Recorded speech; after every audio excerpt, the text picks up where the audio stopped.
ধান কাটার পরেই কিন্তু আবার হিউজ পরিমাণ লতিকচুর চাষের ফলনটা আসে কিনা, যেহেতু সামনে শীত, তো অবশ্যই শীতকালে লতিকচুর ফলন আসে তুলনামূলকভাবে। মাতৃগাছের বয়সটা যেন 10 মাস বা 10 মাসের বেশি হয়, সেরকম মাতৃগাছের যে চারা চেনার বৈশিষ্ট্য, চারা রোপণের উপযুক্ত সময়, এই সকল বিষয়গুলোই কিন্তু মোটামুটি তুলে ধরার জন্য চেষ্টা। দেখেন এটা কিন্তু মানে পচে নষ্ট হয়ে যাওয়ার মতন অবস্থা, মাত্র 3টা পাতা, গাছের অবস্থা এই, কিন্তু এই যে গোড়াতে কিন্তু লতি দেখা যাচ্ছে। দেশ ও দেশের বাইরে থেকে যে বা যারা আমাদের আজকের ভিডিওটি দেখছেন সকলকে জানাই আন্তরিক শুভেচ্ছা ও অভিনন্দন। প্রিয় দর্শক, দেখতে পাচ্ছেন আমরা প্রতিনিয়ত লতিকচু চাষ সম্পর্কে যাবতীয় সকল ধরনের তথ্য, পরামর্শ বা চারা চেনার বৈশিষ্ট্য, চারা রোপণের উপযুক্ত সময়, এই সকল বিষয়গুলোই কিন্তু মোটামুটি তুলে ধরার জন্য চেষ্টা করি। আর এর বাইরে যারা আছেন এই চাষের সাথে সম্পৃক্ত আছেন, বিভিন্ন সময় বিভিন্ন রকম গাছের রোগবালাই দেখা দিতে পারে বা বিভিন্ন প্রকার সমস্যা দেখা দিতে পারে, তা আসলে কীভাবে আপনি কোন সমস্যাগুলোর মোকাবেলা করবেন, এই জিনিসগুলো কিন্তু প্রতিনিয়ত আপনাকে খেয়াল রাখতে হবে, জানতে হবে, বুঝতে হবে, তাহলেই কিন্তু এখান থেকে বেটার ফলনটা পাওয়া যাবে। মোটামুটি যেহেতু বর্তমানে ধানের সিজন চলতেছে, ধান কাটার পরেই কিন্তু আবার হিউজ পরিমাণ লতিকচুর চাষের একটা নতুন যেই উদ্যোক্তাগুলো সেগুলো কিন্তু আসলে ছুটে আসবে। তো তাদের কথা মাথায় রেখেই কিন্তু আমাদের যে পুরাতন জমি সেখান থেকে চারাগুলা দেখানো, প্লাস চারার ভালো মন্দ বিষয়গুলো আপনাদেরকে একটু বোঝানোর জন্য চেষ্টা করা, যেহেতু সামনেই নতুন সিজন।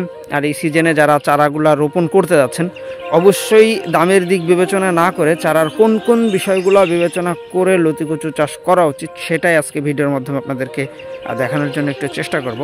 তো প্রিয় দর্শক, প্রথমেই আপনাকে খেয়াল রাখতে হবে 100% পুরাতন জমির চারাটা সংগ্রহ করা। সেটা আপনি যেখান থেকেই হোক চেষ্টা করবেন 100% পুরাতন জমির চারাটা সংগ্রহ করার জন্য। পুরাতন জমি বলতে মানে জমির বয়স বেশি ব্যাপারটা সেরকম না, মাতৃগাছের বয়সটা যেন 10 মাস বা 10 মাসের বেশি হয়, সেরকম মাতৃগাছের যে চারাগুলা, সেই চারাগুলো আপনাকে সংগ্রহ করার জন্য চেষ্টা করতে হবে, তাহলেই খুবই দ্রুত সময়ের ভিতরে ফলন পাবেন। আর একটা বিষয় খেয়াল রাখতে হবে, আপনাকে দোআঁশ মাটিতে লতিকচু ফলনটা ভালো হয়। আবার অনেকে প্রশ্ন করে যে ভাই শীতকালে ফলনটা আসে কিনা, যেহেতু সামনে শীত, তো অবশ্যই শীতকালে লতিকচুর ফলন আসে, তুলনামূলকভাবে কম আসে। যদি কম না বলা হয় তাহলে মিথ্যা কথা বলা হয়, আর যদি বলা হয় যে না ফলন আসে না, সেটা আরও বড় মিথ্যা কথা। কারণ লতিরাজ এমন একটা জাত যেটা একেবারে, আমি যদি আপনাদেরকে দেখাই, এখানে কোথায় যেন একটা কেটে রাখা চারা দেখছিলাম, এই যে মনে হয় চারাটা যে কোনো একদিন ডেলিভারির জন্য কাটা হয়েছে, হয়তো থেকে গেছে। তা এই যে দেখেন এটা কিন্তু মানে পচে নষ্ট হয়ে যাওয়ার মতন অবস্থা, মাত্র 3টা পাতা, গাছের অবস্থা এই, কিন্তু এই যে গোড়াতে কিন্তু লতি দেখা যাচ্ছে। এই হলো লতিকচুর একটা অন্যতম বৈশিষ্ট্য, যে আপনাকে এর যে ফলন দেওয়ার ক্ষমতা, সেটা কিন্তু আসলে আপনি যদি সঠিকভাবে শুধু এদেরকে পরিচর্যা করতে পারেন, তাহলে কিন্তু এখান থেকে বেটার ফলনটা কোনো ব্যাপারই না, খুব সহজভাবেই বেটার ফলনটা পাওয়াই যায়। তো অবশ্যই যারা আছেন নতুন চাষি বা নতুন পরিকল্পনা করতেছেন, চাষ করবেন, অবশ্যই এই সকল বিষয়গুলো আপনারা একটু জেনে শুনে তারপরে চাষে আসবেন। কারণ মিথ্যা আশ্বাস দেখে বা মিথ্যা স্বপ্ন দেখে অনেকেরই স্বপ্ন ভঙ্গ হয়। যেহেতু আমরা বাঙালি, আমাদের ভিতরে আবেগী যে প্রবণতা, এটা কিন্তু অনেক বেশি। অনেকে আছে শুধুমাত্র এই লাভের দিকগুলো আপনাকে দেখাবে, পরবর্তীতে আপনি ব্যবসা শুরু করবেন বা কাজটা শুরু করবেন, পরবর্তীতে ক্ষতির একটা সম্মুখীন হতে হয়। তো অবশ্যই বেলে মাটিতে এ ধরনের চাষটা কিন্তু মোটেই ভালোভাবে হয় না, এটা আপনাদেরকে একটু স্মরণ রাখতে হবে। আর যারা এই ধরনের চাষ করতে যাচ্ছেন, অবশ্যই চাষের আগে সরাসরি চাষির সাথে একটু কথা বলার জন্য চেষ্টা করবেন। আপনার জমি সম্পর্কে বর্ণনা দিবেন, আপনি আগে জেনে নেবেন, বুঝে নেবেন যে আসলেও আপনার জমিতে লতিকচুর চাষটা সম্ভব কিনা। কারণ এটা এমন একটা চাষ, মাত্র 45 দিনে আপনাকে ফলন দিতে সক্ষম, আবার একটা না 10 মাস পর্যন্ত রানিং ফলন দেয়।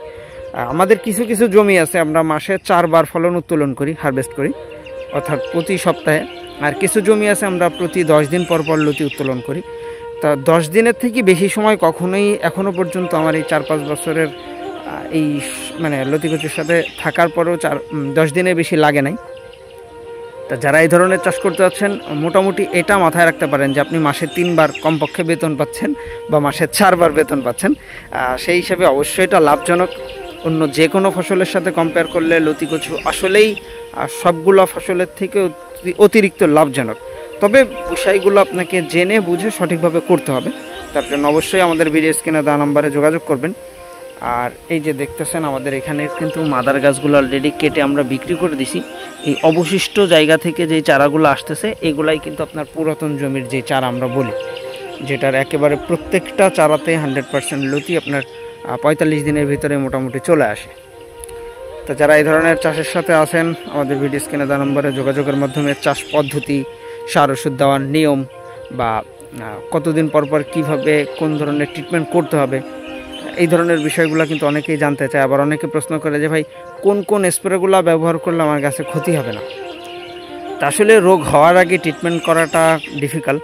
এটা তো আসলে গাছের ভাষাটা আপনাকে বুঝতে হয় যে গাছে কখন কোন ধরনের কথা বলতেছে বা গাছে কি চাচ্ছে, সেটা বুঝে যদি আপনি ওদেরকে ট্রিটমেন্ট করতে পারেন তাহলেই কেবল গাছটা বেশি সুস্থ থাকবে এবং ফলনটা বেশি দেবে। তো প্রিয় দর্শক, এই ছিল মূলত আমাদের আজকের ভিডিওটা। দেখা হবে পরবর্তীতে আবার নতুন কোনো ভিডিওতে। সে পর্যন্ত সবাই ভালো থাকবেন, সুস্থ থাকবেন। আল্লাহ হাফেজ।